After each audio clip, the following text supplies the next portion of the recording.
नमस्कार दोस्तों, स्वागत है आपका जीएस फ्यूल के इस शानदार सफ़र में, जहां हम हर सवाल के पीछे छुपे हर जवाब को फोड़ेंगे। आज हम लेकर आए हैं घटनासार करंट अफेयर्स 2025 से कुछ चुनिंदा और सबसे दमदार एमसीक्यूज, जो आपके हर एग्ज़ाम के लिए गेम चेंजर साबित होंगे। अगर आप यूपीपीसीएस, आरओ, बैंकिंग, रेलवे या एसएससी या किसी भी एग्ज़ाम की तैयारी कर रहे हैं, तो यह सीरीज़ आपके लिए बिल्कुल गोल्डन अपॉर्चुनिटी है।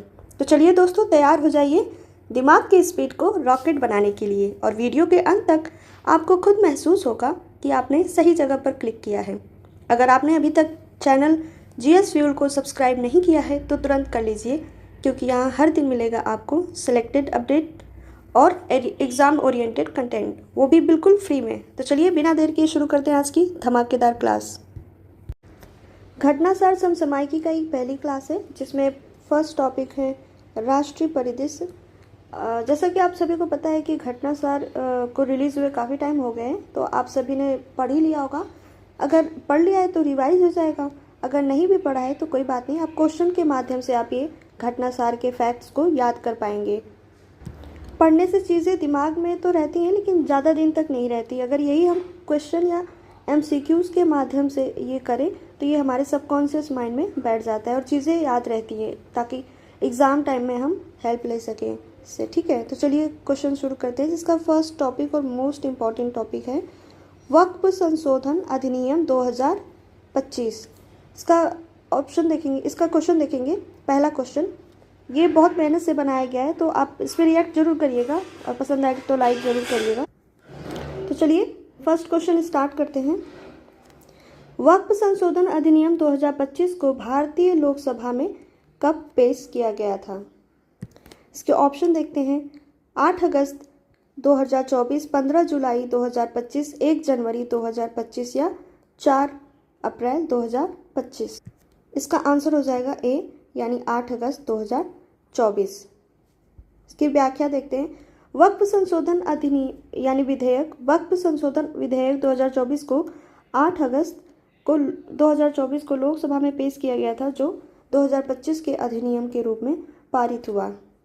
इसका नाम, इसे उम्मीद विधेयक के नाम से भी जाना जाता है, इसे हम याद रखेंगे, उम्मीद विधेयक। ठीक है, या उम्मीद एक्ट। अब ये एक्ट बन गया है। चलिए नेक्स्ट क्वेश्चन देखते हैं। प्रश्न नंबर 2, इस टॉपिक का प्रश्न नंबर 2, वक्फ संशोधन अधिनियम 2025 का नया नाम क्या है? इसके ऑप्शन देखेंगे। वक्फ प्रबंधन अधिनियम 2025, United Waqf management empowerment efficiency and development act 1995, यानी उम्मीद एक्ट, जैसा कि हमने बताया ना, उम्मीद एक्ट 1995। इस्लामिक वक्फ एक्ट 2025 या वक्फ एक्ट। तो इसका आंसर हो जाएगा बी। हमने ऊपर बताया ना कि इसको उम्मीद एक्ट के नाम से भी जाना जाता है, तो यही है। अगर कहीं पूछ दिया कि वक्फ ना लिख करके उम्मीद एक्ट पूछ दे तो आपको कन्फ्यूज़न नहीं होना चाहिए। ठीक है, इसका आंसर हो जाएगा उम्मीद एक्ट। इसकी व्याख्या देख लेते हैं। इस अधिनियम ने वक्फ अधिनियम 1995 का नाम बदलकर उम्मीद एक्ट ये कर दिया, ताकि प्रबंधन और पारदर्शिता पर जोर दिया जा सके। आपके दिमाग में एक बात आ रही होगी कि आखिर वक्फ है क्या? तो वक्फ का मतलब यही है कि इस्लामिक कानून के तहत जो भी धार्मिक या धार्मिक उद्देश्यों के लिए समर्पित संपत्तियां होती हैं, वो वक्फ संपत्ति के अंतर्गत आती हैं, और ऐसी संपत्तियों का बिक्री नहीं किया जा सकता है। ठीक है, चलते हैं नेक्स्ट क्वेश्चन पे। प्रश्न नंबर 3 है, वक्फ संशोधन अधिनियम 2025 के तहत केंद्रीय वक्फ परिषद और राज्य वक्फ बोर्ड में कितनी मुस्लिम महिलाओं को न्यूनतम भागीदारी अनिवार्य की गई है? इसके ऑप्शन देखते हैं। 1, 2, 3 या 4। तो इसका ऑप्शन हो जाएगा 2, यानी 2 महिलाओं को इसमें अनिवार्य किया गया है। व्याख्या देखते हैं। यानी अधिनियम में लैंगिक समानता को बढ़ावा देने के लिए केंद्रीय वक्फ परिषद और राज्य वक्फ बोर्ड में कम से कम 2 मुस्लिम महिलाओं की भागीदारी अनिवार्य की गई है। ये मोस्ट इम्पॉर्टेंट है, क्योंकि महिलाओं की भागीदारी इसमें शामिल की गई है, तो ये क्वेश्चन इंपॉर्टेंट हो जाता है हमें। जहाँ भी महिलाओं की बात आती है तो वो क्वेश्चन तुरंत इंपॉर्टेंट हो जाता है। नेक्स्ट क्वेश्चन देखते हैं।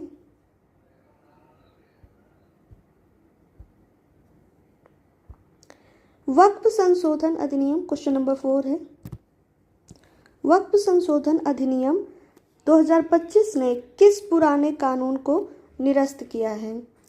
इसका ऑप्शन हो जाएगा वक्फ अधिनियम 1954 या मुसलमान वक्फ अधिनियम 1923, वक्फ अधिनियम 1995, बंगाल वक्फ अधिनियम 1934। तो इसका आंसर हो जाएगा मुस्लिम वक्फ अधिनियम। इसी के साथ ना दो अधिनियम पारित किए गए हैं, जिसमें मुसलमान वक्फ निरसन विधेयक 2024 को भी मंजूरी दी गई है।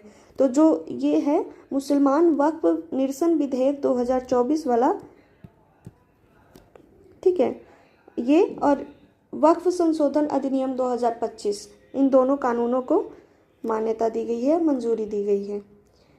इस अधिनियम ने औपनिवेशिक काल के मुसलमान वक्फ अधिनियम 2023 को निरस्त कर दिया, क्योंकि अब अप्रासंगिक हो गया था। यानी तत्कालिक समाज में वो उस टाइम भले ही उस प्रासंगिक रहा हो, लेकिन आधुनिक समाज में ये अप्रासंगिक हो गया है।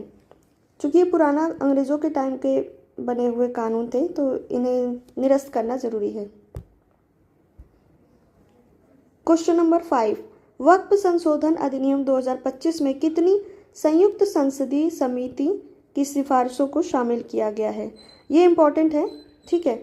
संयुक्त संसदीय समिति, जिसमें टोटल 31 मेंबर थे, है ना, जिसमें 21 मेंबर हैं लोकसभा से और 10 मेंबर है राज्यसभा से।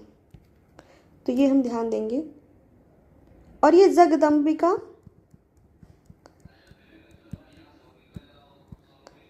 पाल के अध्यक्षता में ये ज्वाइंट संसदीय समिति बनाई गई थी। तो इसकी कितनी सिफारिशों को शामिल किया गया है? इसका आंसर हो जाएगा 25, ठीक है। इसका आंसर यानी बी हो जाएगा 25।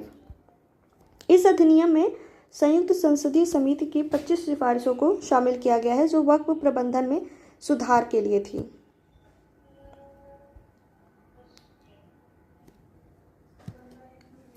प्रश्न नंबर 6, वक्फ संशोधन अधिनियम 2025 का मुख्य उद्देश्य क्या है?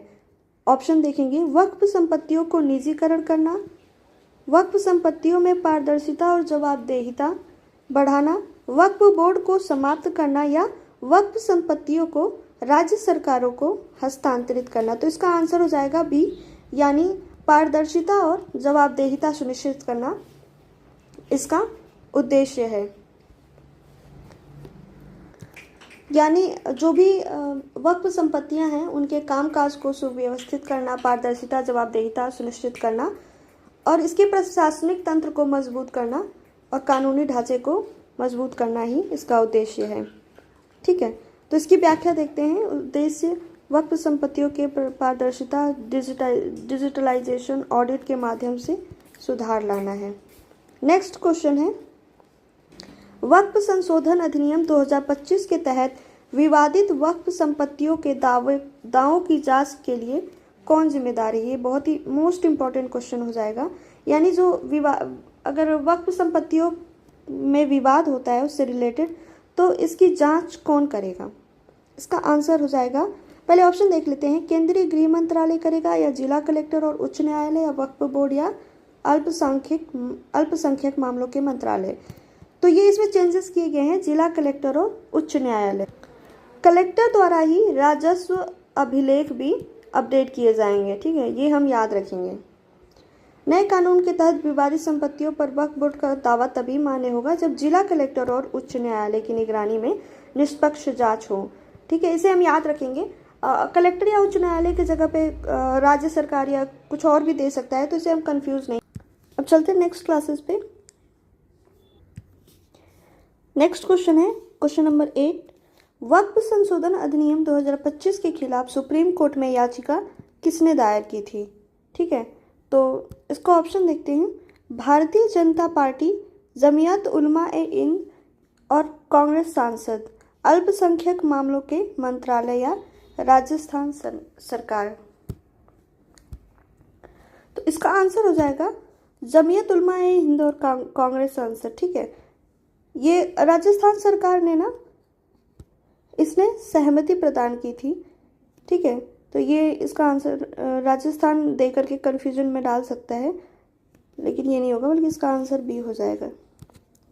जमीयत उलमाए हिंद और कांग्रेस सांसद।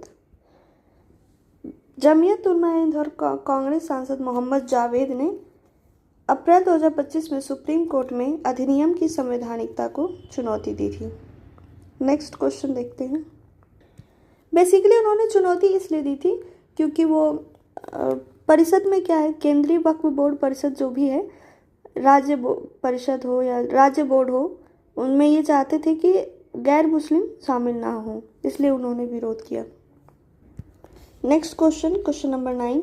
वक्फ संशोधन अधिनियम 2025 के तहत भारतीय पुरातत्व सर्वेक्षण संरक्षित स्मारकों पर वक्फ का दावा क्यों समाप्त किया गया है? ऐतिहासिक ऑप्शन देखेंगे, ऐतिहासिक स्मारकों के संरक्षण के लिए, वक्फ बोर्ड की शक्तियों को बढ़ाने के लिए, या गैर मुस्लिम समुदायों के दबाव के कारण, या वक्फ संपत्तियों के निजीकरण के लिए। तो इसका ऑप्शन हो जाएगा ऐतिहासिक स्मारकों के संरक्षण के लिए। एक चीज़ आपको बताते चलूँ कि भारत में सर्वाधिक वक्फ संपत्ति वाले जो राज्य हैं, टॉप थ्री राज्य, उसमें यूपी नंबर 1 पे है। ठीक है, उसके बाद है वेस्ट बंगाल सेकंड नंबर पे, और पंजाब जो है 3rd नंबर पे है। यूपी में 27%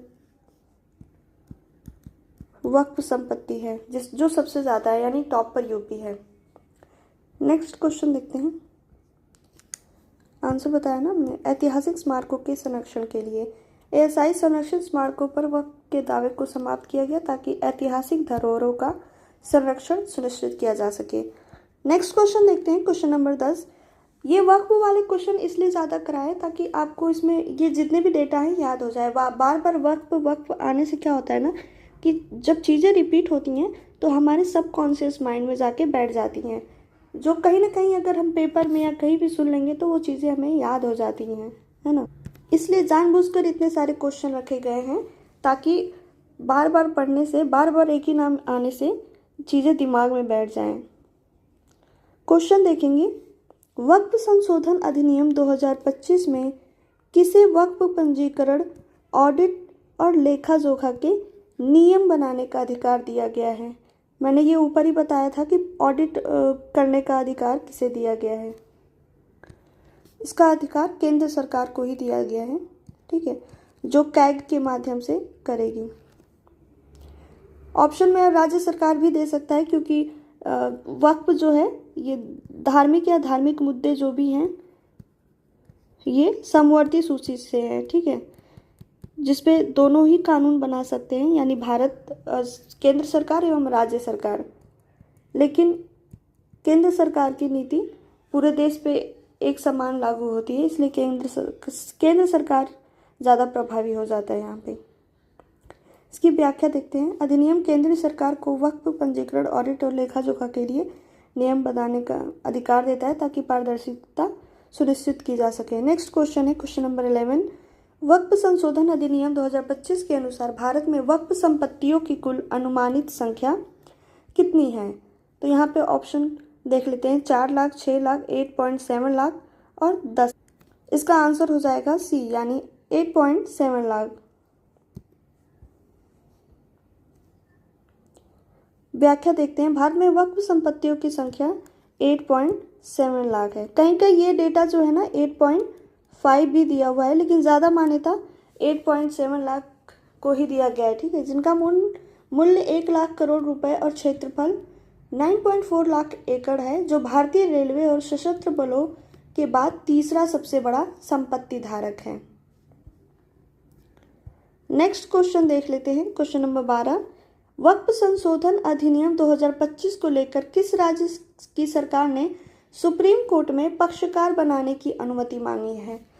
देखिए क्या है ना कि ये जो सुप्रीम कोर्ट में पक्षकार बनने का मतलब है कि इस अधिनियम को सहमति देने की बात किस राज्य ने इच्छा जताई है कि हम सहमति देने के लिए तैयार हैं, और वो सुप्रीम कोर्ट से पक्षकार की अनुमति मांगी है, जिसमें राजस्थान सरकार शामिल है। और भी राज्य हैं, लेकिन राजस्थान सरकार ज़्यादा इम्पोर्टेंट है।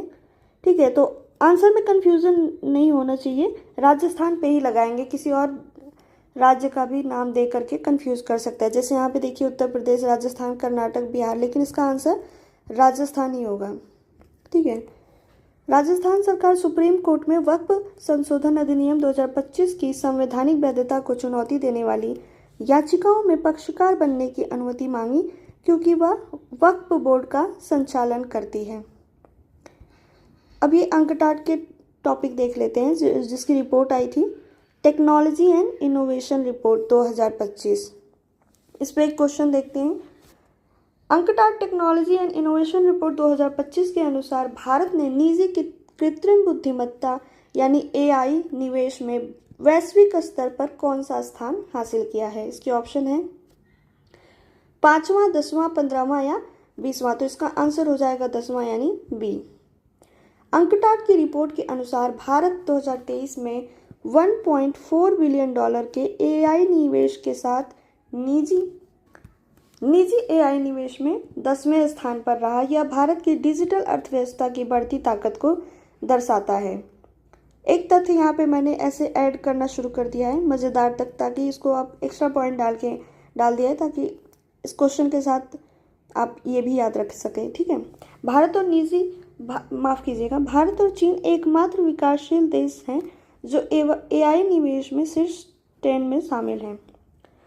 यानी भारत की रैंक 10वीं है, चीन का इससे थोड़ा अंडर 10 में ही है ये भी, बट इससे थोड़ा ऊपर है। क्वेश्चन नंबर 2 देखते हैं।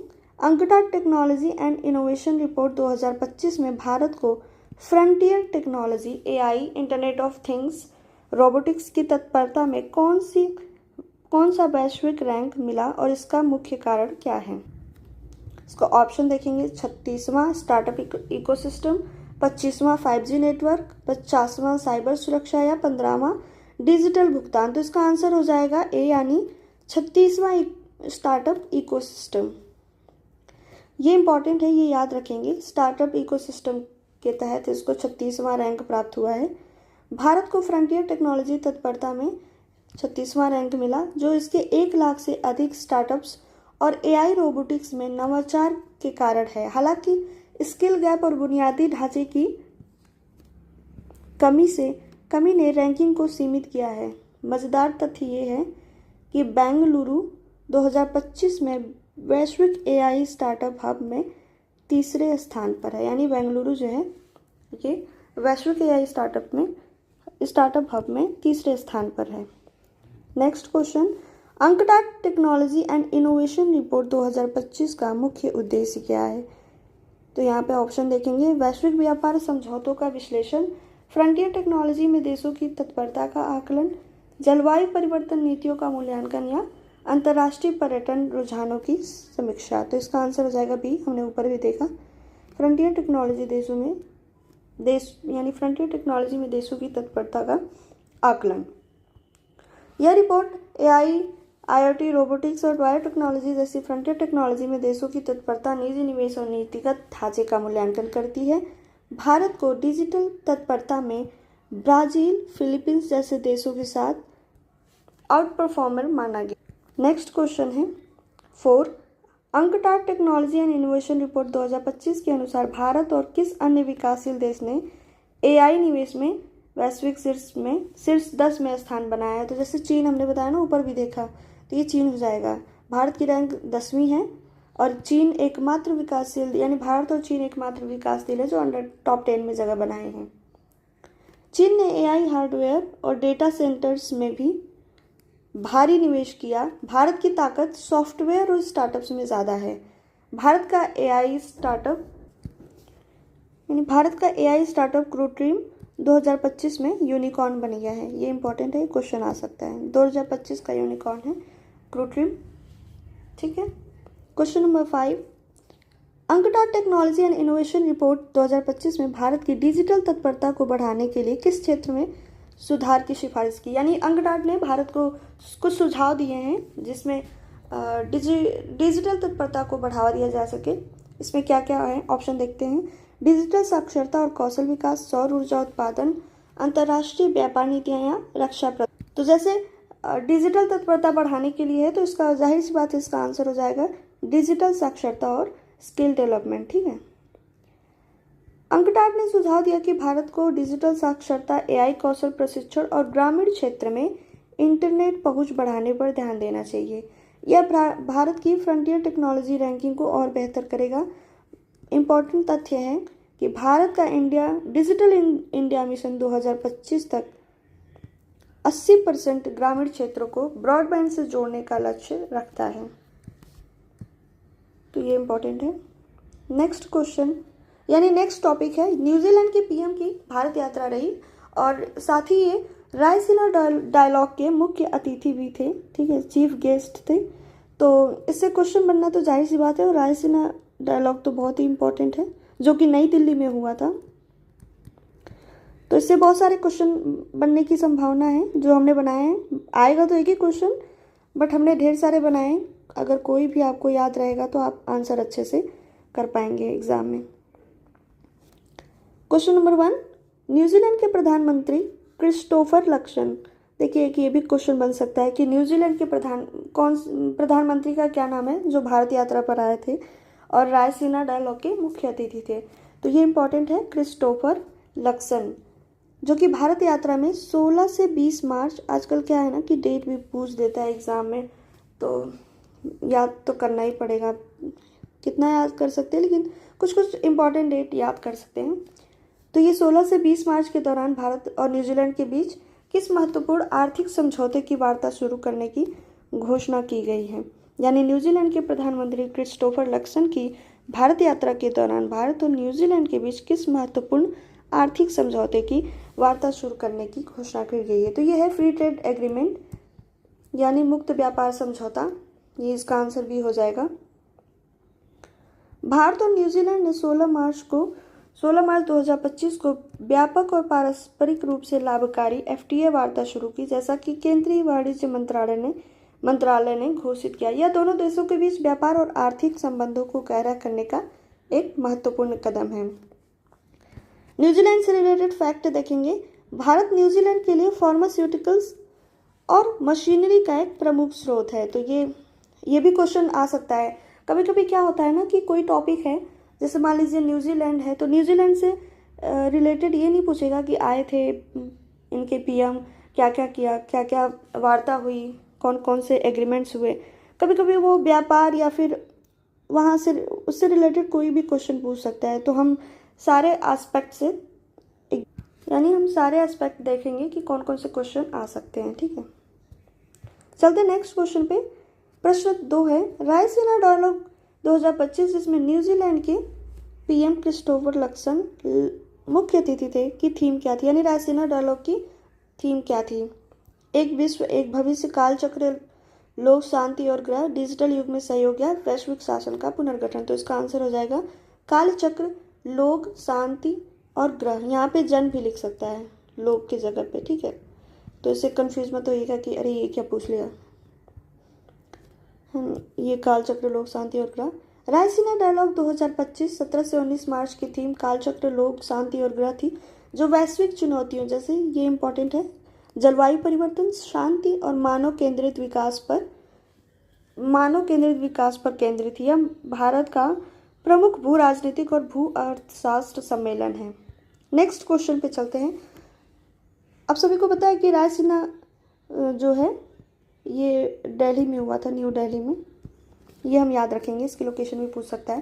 क्वेश्चन नंबर 3, न्यूजीलैंड के पीएम क्रिस्टोफर लक्सन ने, ये बार बार क्यों ये बोला जा रहा है न्यूजीलैंड के पीएम, ताकि ये आपको जो है ना इनका नाम याद हो जाए, एकदम रट जाए आपके सबकॉन्शियस माइंड में, ताकि जब भी आप एग्जाम में पेपर देखें तो क्वेश्चन जैसे ही आप तुरंत लगा दें क्रिस्टोफर लक्सन है। ठीक है, तो न्यूजीलैंड के पीएम क्रिस्टोफर लक्सन ने रायसीना डायलॉग 2025 में भारत के लिए किस अंतर्राष्ट्रीय मंच पर समर्थन व्यक्त किया। तो इसका ऑप्शन देखते हैं। G20 की स्थायी सदस्यता, यूएनएससी में स्थायी सीट, विश्व व्यापार संगठन नेतृत्व या ब्रिक्स विस्तार। तो न्यूजीलैंड के जो पीएम है इन्होंने यूएनएससी की स्थायी सीट में सदस्यता का यानी स्थायी सदस्यता का समर्थन किया है।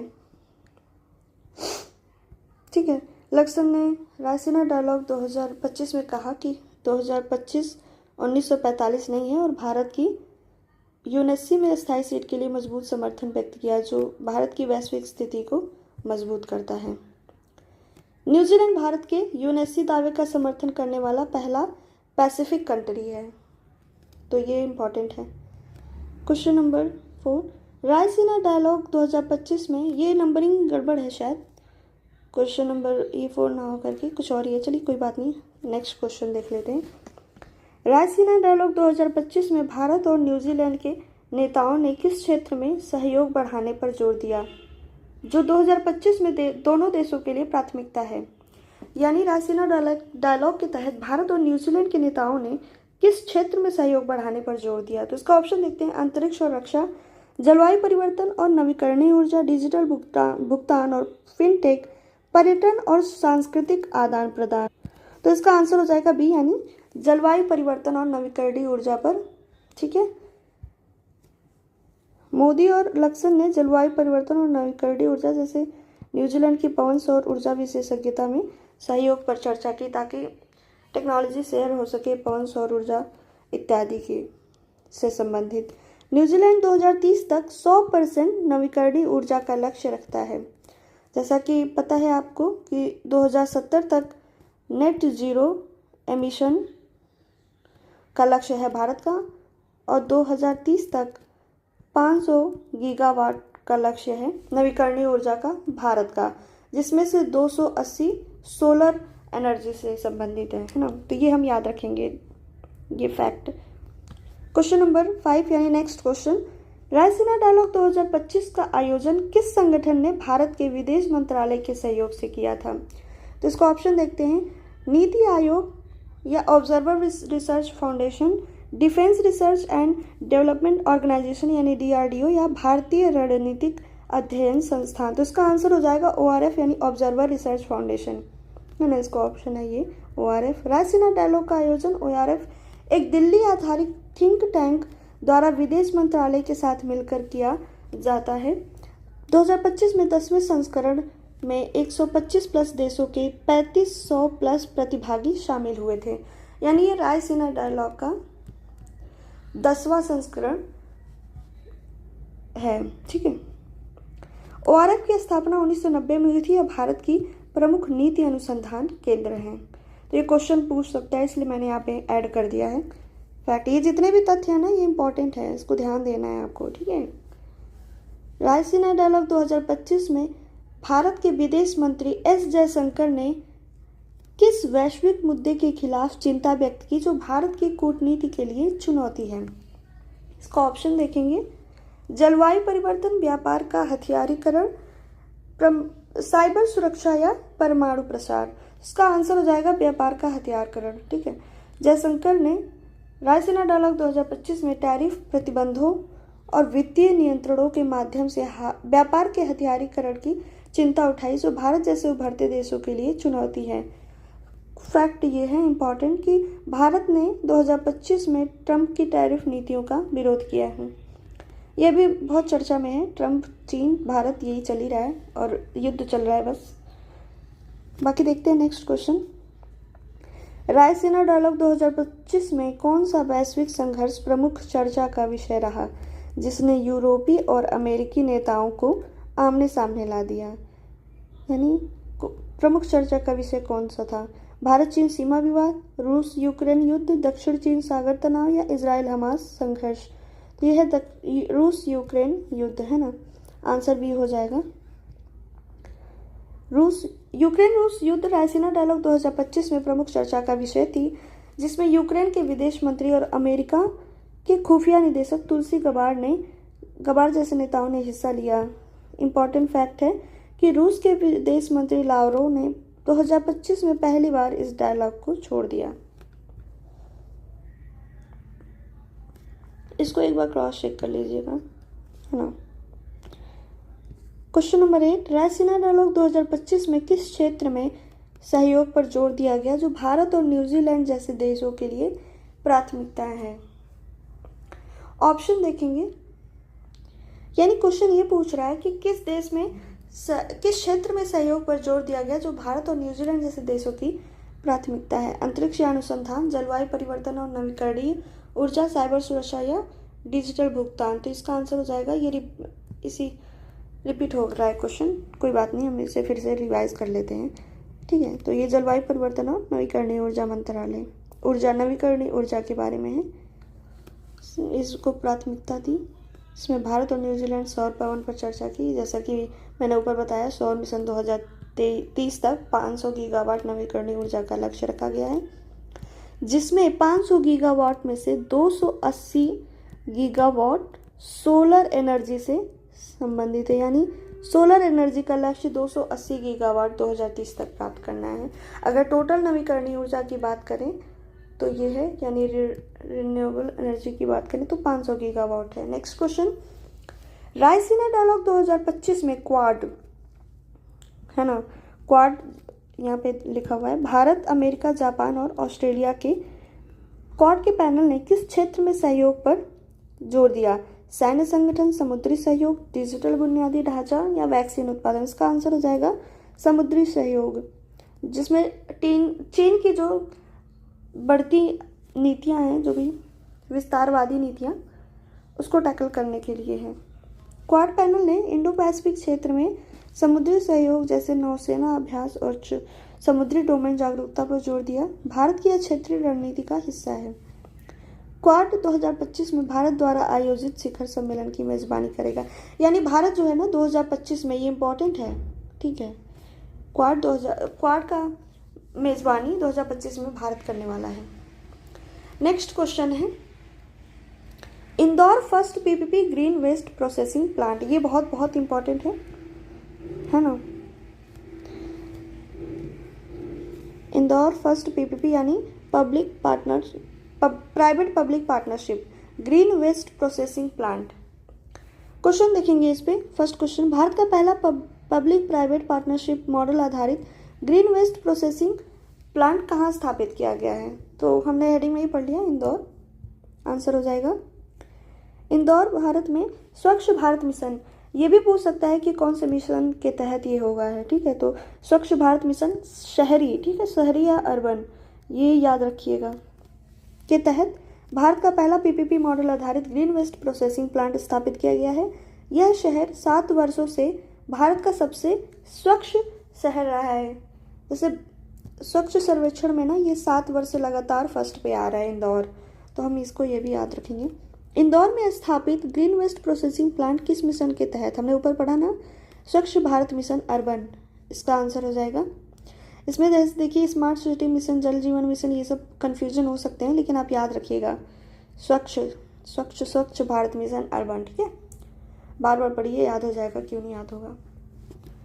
यह प्लांट स्वच्छ भारत मिशन अर्बन के तहत शुरू किया गया, जिसका उद्देश्य शहरी क्षेत्रों में स्वच्छता और अपशिष्ट प्रबंधन को बढ़ावा देना है।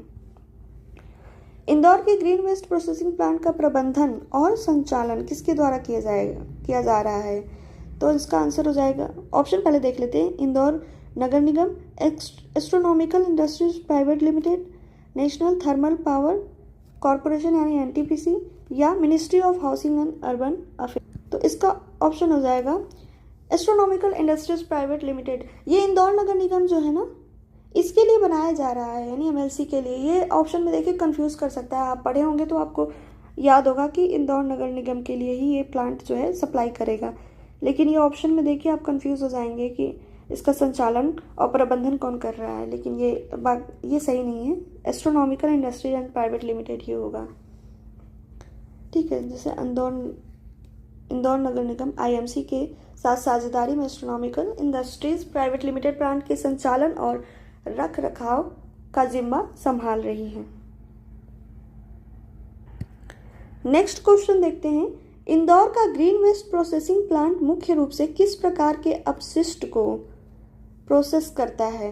प्लास्टिक अपशिष्ट, हरा अपशिष्ट, लकड़ी पत्तियां शाखाएं, इलेक्ट्रॉनिक अपशिष्ट या औद्योगिक अपशिष्ट। तो ये हो जाएगा हरा अपशिष्ट। यह प्लांट हरे अपशिष्ट जैसे लकड़ी की शाखाओं, पत्तियों और फूलों को प्रोसेस करता है, जिससे वुड पैलेट्स और सॉडस्ट में परिवर्तित किया जाता है। इसके लिए यहाँ पे गलत हो गया है, माफ़ कीजिएगा, कोई नहीं, हम मैनेज कर लेंगे। इंदौर में ग्रीन वेस्ट प्रोसेसिंग प्लांट कितने वर्ग फीट क्षेत्र में फैला हुआ है? तो इसका ऑप्शन देखेंगे 10,000 वर्ग फीट, 15,000 वर्ग फीट, 55,000 या 70,000। तो इसका आंसर हो जाएगा 55,000 वर्ग फीट। यह प्लांट विचौली हप्सी में, इंदौर के ही क्षेत्र है, विचौली हप्सी में 55,000 वर्ग फीट के क्षेत्र में स्थापित किया गया है। क्वेश्चन नंबर 6 देखेंगे, इंदौर का ग्रीन वेस्ट प्रोसेसिंग प्लांट हरे अपशिष्ट को मुख्य रूप से किस उत्पाद में, हमने ऊपर देखा ना, कौन से उत्पाद में परिवर्तित करता है, ये पूछा है। बायो सीएनजी, वुड पैलेट्स और सॉडस्ट, या प्लास्टिक ग्रैन्यूल्स, या जैविक खाद। तो ये वुड पैलेट्स हो जाएगा, यानी लकड़ी से ही वुड पैलेट्स बनाना है, यानी हरे अपशिष्ट से वुड पैलेट्स बनाना। तो इसमें कंफ्यूज नहीं होइएगा, है ना। अपशिष्ट को, यानी प्लांट के हरे प्लांट के अपशिष्ट को सुखाकर, जब सुखाएंगे तो उसकी क्या होगी, 90% तक नमी कम हो जाएगी और उसके सॉडस्ट और वुड पैलेट्स में परिवर्तित कर दिया जाएगा, जो कोयले का पर्यावरणीय अनुकूल विकल्प है। इससे ये इको फ्रेंडली है। आईएमसी यानी इंदौर नगर निगम को ग्रीन वेस्ट प्रोसेसिंग प्लांट से कितनी रॉयल्टी प्रति टन प्राप्त होती है? 1,000 प्रति टन, 2,000, 3,000 या 4,000। तो इसका आंसर हो जाएगा 3,000 प्रति टन। आईएमसी को लकड़ी और शाखाओं की आपूर्ति के लिए प्रति टन लगभग 3,000 की रॉयल्टी प्राप्त होती है। यानी आईएमसी क्या करेगा, इसे लकड़ी और शाखाएं सप्लाई करेगा, बदले में ये वुड पैलेट्स बनाएंगे, ठीक है, जिससे वित्तीय स्थिरता सुनिश्चित होगी। इंदौर शहर प्रतिदिन औसतन कितना हरा अपशिष्ट उत्पन्न करता है? 10 टन, 20 टन, 30 टन या 50 टन। तो इसका ऑप्शन हो जाएगा सी, यानी 30 टन। 30 टन हरा अपशिष्ट उत्पन्न करता है, जो शरद ऋतु में जाता है, यानी 60 से 70 टन बढ़ सकता है। ग्रीन वेस्ट प्रोसेसिंग प्लांट से निर्मित वुड पैलेट्स का उपयोग किसके द्वारा किया जा रहा है? भारतीय railway, NTPC, steel authority of India या ओएनजीसी के द्वारा। तो इसका आंसर हो जाएगा नेशनल थर्मल पावर कॉरपोरेशन, यानी एनटीपीसी। वुड पैलेट्स का उपयोग एनटीपीसी और अन्य उद्योगों में कोयले के पर्यावरण, जैसे ये इसका क्या है ना कि कोयले को रिप्लेस करने के लिए ये बनाया गया है। तो जाहिर सी बात है कि जहाँ पे भी जीवाश्म ईंधन का यूज़ हो रहा होगा वहीं पे यूज़ तो है, ठीक है। तो नेशनल थर्मल पावर कॉरपोरेशन में ही इसका यूज़ होगा। इसका कंफ्यूज नहीं होना है, बाकी और भी मिलते जुलते दे सकते हैं, लेकिन ये इसका आंसर एनटीपीसी ही होगा, जो कि कोयले के पर्यावरण अनुकूल विकल्प के रूप में ऊर्जा उत्पादन के लिए किया जाता है। नेक्स्ट क्वेश्चन है, इंदौर के ग्रीन वेस्ट प्रोसेसिंग प्लांट का पर्यावरणीय प्रभाव क्या है? वायु प्रदूषण में वृद्धि, अपशिष्ट जल उत्पादन, वायु गुणवत्ता सूचकांक में सुधार और प्रदूषण में कमी, या मृदा प्रदूषण। तो इसका जाहिर सी बात है ये इको फ्रेंडली है, तो वायु गुणवत्ता सूचकांक में सुधार और प्रदूषण में कमी आएगी, है ना। ये कोयले का विकल्प प्रदान करता है, अपशिष्ट जलन को रोकता है, पर्यावरण संरक्षण को बढ़ावा देता है और AQI में सुधार होता है जिससे। नेक्स्ट क्वेश्चन है, Asia first vertical lift railway sea bridge Pamban bridge करेंगे, क्योंकि इससे क्लास क्या है बहुत ज़्यादा लंबी हो जाएगी। हमने काफ़ी क्वेश्चन कर लिए, आज के लिए इतना ही। पढ़ते रहिए, रिवीजन करते रहिए और जुड़े रहिए GS फ्यूल के साथ। थैंक यू फॉर वॉचिंग, मिलते हैं नेक्स्ट क्लासेस में। रिएक्ट जरूर करिएगा, क्योंकि ये वीडियो बनाने में और क्वेश्चन बनाने में बहुत मेहनत लगी है। तो इतना मेहनत लगी है तो आप तो रिएक्ट कर ही सकते हैं, ठीक है। तो थैंक यू फॉर वॉचिंग, मिलते हैं नेक्स्ट क्लासेस।